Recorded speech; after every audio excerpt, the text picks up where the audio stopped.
ഈശോമിശിഹായ്ക്ക് സ്തുതിയായിരിക്കട്ടെ. ഇപ്പോഴെപ്പോഴും സ്തുതിയായിരിക്കട്ടെ. എപ്പോഴും സ്തുതിയായിരിക്കട്ടെ. ഞാൻ ഫാദർ പുലിക്കോട്ടിൽ. ഞാൻ ജോർജ് സി നായർ. ഇതെന്റെ ഭാര്യ എലിസബത്ത്. പള്ളിയിലിട്ടിരിക്കുന്ന എലിയമ്മന. അച്ഛനകത്തേക്ക് വന്നാട്ടെ. സൂക്ഷിച്ച്. ക്രിസ്ത്യൻ ലിറ്ററേച്ചർ മൂവ്മെന്റ്, ക്രിസ്ത്യൻ സാഹിത്യ പ്രവർത്തനം. അച്ഛനിരിക്കും. ഞാൻ ഇരിക്കാം. ഒരു അഖിലേന്ത്യാ സംവിധാനമാണ്. നേരിട്ട് ബോപ്പിന്റെ കീഴിൽ ഫാദർ പുലിക്കോട്ടിൽ അതിന്റെ ചുമതലക്കാരൻ. മിസ്റ്റർ ജോർജ് സി നായരുടെ ഇടത് കൈ ഏതാ? ഇതല്ല. അപ്പൊ ഇത് വലത് കൈ. ഈ കൈ കൊണ്ട് പേന പിടിച്ചല്ലേ ഈ പുസ്തകങ്ങളൊക്കെ എഴുതിയത്. എന്തൊരു രചനാ പാടവം കുഞ്ഞാടെ. അയ്യോ, അതൊന്നും അച്ചായനെ എഴുതിയതല്ല അല്ലേ അച്ചായ? മനസ്സിലായി. ആദ്യം ആരെങ്കിലും കുത്തിയിരുന്ന് എഴുതിയാലല്ലേ പ്രിന്റ് ചെയ്യാൻ പറ്റൂ. കഷ്ടപ്പെട്ട് ഒരുപാട് എഴുതിയ കൈ. ഞാനൊന്ന് മുത്തിക്കോട്ടെ. വീണ്ടും ഇടത് കൈ. കർത്താവേ, ഇനി എന്നാണാവോ സ്വന്തം പേരിൽ 4 അക്ഷരം എഴുതി 4 ആൾ അറിയാൻ? കാൽവരിയിലെ സംഗീതം, പുണ്യസ്പർശം എല്ലാം ജോർജ് സി നായർ എഴുതിയത്. നാഥ നിന്റെ വരവിനായി ജെറുസലേം വിളിക്കുന്നു. വൈഭവം, എന്തൊരു വൈഭവം വേണം ഇങ്ങനെ എഴുതാൻ. ക്രിസ്ത്യാനിയായ ഒരാൾ പോലും ഇതുപോലെ എഴുതില്ല. അങ്ങനെയുള്ളപ്പോ അന്യമത വിശ്വാസിയായിരുന്ന താങ്കൾ കർത്താവിൽ ആകൃഷ്ടനായി സത്യവിശ്വാസിയായി. തുടർന്നുള്ള ജ്ഞാനപ്രവാഹങ്ങളല്ലേ ഈ പുസ്തകങ്ങൾ. കുഞ്ഞാടെ, നീ ഒരു ജീനിയസ് ആകുന്നു. അച്ഛനെന്നെ വല്ലാതെ പുകഴ്ത്തും. യോഗ്യത ഉള്ളത് കൊണ്ട് തന്നെയാ പുകഴ്ത്തുന്നത്. ഇനിയും പുകഴ്ത്തും. ഈ പുസ്തകങ്ങൾ സോഷ്യൽ ലിറ്ററേച്ചറോ നോവലുകളോ ആയിരുന്നെങ്കിൽ ഏതൊക്കെ പുരസ്കാരങ്ങൾ മിസ്റ്റർ ജോർജ് സി നായരെ തേടി വരികയില്ല. ഫെലോഷിപ്പ് വരെ വരും. അതിനെ പറ്റി സാധനങ്ങൾ ഞാൻ എഴുതിയിട്ടുണ്ട്. അർദ്ധരാത്രിയിൽ മണിയറയിലെ കൊലപാതകം. രണ്ടും ഒന്ന് തന്നെയാ. രാത്രിയല്ലേ? ഇടിപറ്റിയവനെ പാമ്പ് കടി. ഇതൊരു ട്രൂ സ്റ്റോറിയാ. നേരും നെറിവും പിന്നെ ഞാനും. അത് ആത്മകഥാ പഠനം. കരുണൻ എവിടെ? അച്ഛൻ അറിയില്ല. അയ്യോ, അതൊരു യാത്രാ വിവരണമാണ്. കരുണൻ എവിടെയെന്ന് ആർക്കും അറിയില്ല.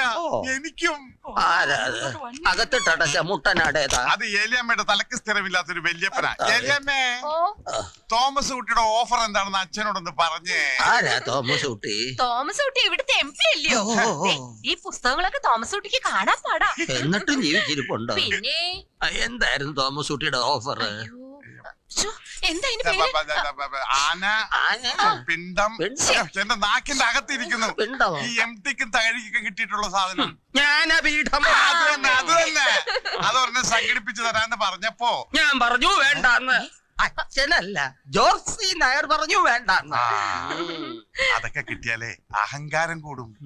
ഇപ്പോഴും അതിച്ചിരി കൂടുതലാ. പക്ഷേ തോമസ് കുട്ടി വിട്ടില്ല. 10 രൂപയുടെ റവന്യൂ സ്റ്റാമ്പ് ഒട്ടിച്ച് അപേക്ഷയായി ഡൽഹിക്ക് പോയിരിക്കുക. നേരോ? ഭാഗ്യവാൻ. അതങ്ങ് ഡൽഹി കിട്ടിയിട്ട് വേണം നറുക്കിട്ടെടുക്കാൻ. ഉടനെ കിട്ടും. ഞങ്ങളും തീരുമാനിച്ചിട്ടുണ്ട് ചിലതൊക്കെ തരാൻ കുഞ്ഞാടെ. അതിന് ആപ്ലിക്കേഷൻ വേണ്ടേ? അല്പ കോംപ്ലിക്കേഷൻ ആവും. ജോർജിനും ഫാമിലിക്കും സ്വീകരണം, തുടർന്ന് ആദരിക്കൽ, പിന്നെ പ്രത്യേകം ചില സമ്മാനങ്ങളും. അതൊക്കെ ബുദ്ധിമുട്ടാവില്ലേ? എന്ത് ബുദ്ധിമുട്ട്? ഇത് ഞങ്ങളുടെ ഡ്യൂട്ടി അല്ലേ. നേരിട്ട് ക്ഷണിക്കാനാ ഞാൻ വന്നത്. ജോർജിന്റെയും പെമ്പിളയുടെയും പിന്നെ മക്കളുടെയും ഫോട്ടോ തന്ന അച്ഛന് പോകാം. എന്താ ഒരാലോചന? മനസ്സിലായി. ഡേറ്റും സമയവും സ്ഥലവും ഒക്കെ പുറകെ അറിയിക്കാം. അതല്ല, പിന്നെ ഞാനും ഇവളും വരാം. മക്കള് വരണം. അതല്ലേ അതിന്റെ മര്യാദ. അതല്ല പ്രശ്നം. ഒരു മകനുള്ളത് അങ്ങ് അമേരിക്കയിലാ.